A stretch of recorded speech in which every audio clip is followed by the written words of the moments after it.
Okay, so today we're going to look at a reverse lunge versus a forward stepping lunge. Okay, we're going to look at the differences biomechanically between these two lunges, and we're going to also look at a different load hold. Okay, so holding the weight in a Zercher position with the bar under the elbows, or a asymmetrical dumbbell. Okay, so we'll kind of break all of this down.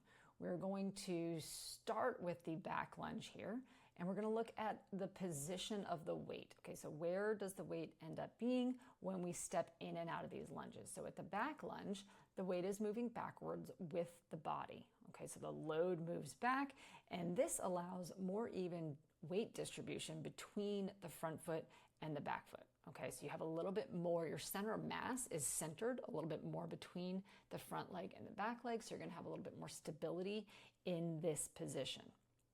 In the front stepping lunge, you are moving the weight forward as your body moves forward. Okay, that's going to bring the center of mass forward into that front foot a little bit more, and you're going to have a little bit more of a asymmetrical bias, meaning more weight on the front foot versus the back foot. That's going to challenge the balance a little bit more and require more push through that front foot. Okay. If we look at the knee angle, okay, so I've drawn lines in here so you can sort of see the knee angle. When we go into a backward stepping lunge, you're going to see that we don't have as severe as a knee angle here, okay? When we move into a forward stepping lunge, we have a greater knee angle. So all this means is that with the back lunge, we have less load to the knees, and with a front lunge, we have more load to the knees, okay? So we have more knee bias, more quad bias with a forward stepping lunge versus a backward stepping lunge. So this is just a really good thing to keep in mind when you have clients with knee issues. You might want to start them in more of a backward stepping lunge position versus a forward lunge for a couple reasons. One, it's more strenuous on the knee to move forward. Two, it's harder to balance there. So they're going to have more stability demands in that position as well. So it's just a better choice for a back lunge for somebody who's more of a beginner to intermediate versus an intermediate to advanced. You might want to go more with the forward stepping lunge, okay?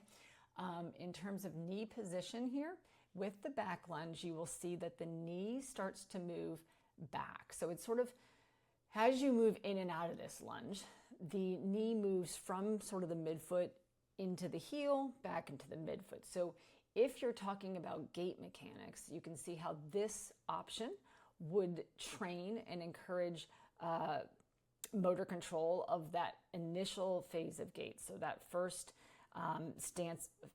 phase of stance from heel strike into midfoot, okay? That's for the reverse lunge. If you want to train a more midfoot to forefoot, sort of a later stage of stance of gait, if that's something somebody needs, if they need a little bit more encouragement, learning how to sort of pull their center of mass into that midfoot to forefoot and push off, then a forward stepping lunge would help train the mechanics of that, because the knee is going to start to track more in the front of the foot versus the knee tracking more over the back of the foot in the reverse lunge position, okay? We can also talk about that weight, okay? So in a Zercher hold position, okay, like I said before, the center of mass is going to be moving back, but also it's going to allow for a little bit more upright position of the trunk and the thorax. So I really like this balance because you're getting abs in with the Zercher, but you're also moving back in space. So you're getting some nice balance between the back body and the front body, and a really good sort of long line of stability there with that sort of setup, okay? When you have the asymmetrical dumbbell hold, okay, it's going to be pulling you more to one side. Okay, again, this is going to make it a lot harder for balance. Okay, it's going to create a situation where that lateral hip on that loaded side has to really work a lot harder to keep you centered and stable and from dropping down.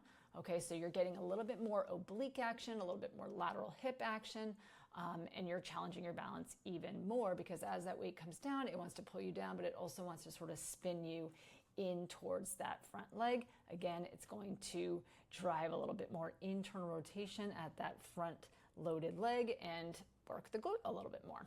Okay, so just different things that you can add into your reverse lunge versus forward stepping lunge to challenge it. Okay, so and you can mix and match these to get a little bit more of a balance between the objectives here that you're going with. Okay.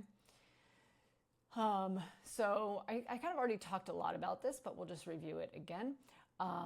So in a back lunge, reverse lunge, you are going to bias, you are still biasing quads, but you're going to get more hamstring and glute with this variation, okay? Because you're moving back, because you're challenging that posterior chain a little bit more, that's where you're gonna get that hamstring glute coming on in that reverse lunge. In the front lunge, you are going to really be loading that quad a lot more as you go deep and forward into that forward lunge, okay? So less hamstring, less glute. But like I said, you add that asymmetrical weight and now you've got some internal rotation happening at the hip. So now you're kind of firing up glute as you're working on quad. So that's what I meant by like you can kind of mix and match these to get a little bit more out, a little bit of it, more things out of what you're doing with the direction of the lunge, okay? Center of mass, moving forward, moving backwards, okay? So again, this brings us to sort of that gait conversation, right? It brings us to where are we focusing our center of mass over our foot, and how are we traveling and journeying our center of mass over that foot, okay? So in that back lunge, again, like I said, your knee is coming back, it's coming forward. You can see the shin coming back a little bit, coming forward. In the front lunge, you are really working that later phase of gait where you are stepping through the midfoot into the forefoot and then reversing it back. If you like this conversation and you want to learn more about biomechanics and how the body works and how to coach this with your clients, then make sure you go ahead and check out Elevate. Elevate is a coaching mentorship that I do along with Jill Stewart. She's a Pilates and a strength coach, and we have a great time. We have all sorts of different movement professionals in there.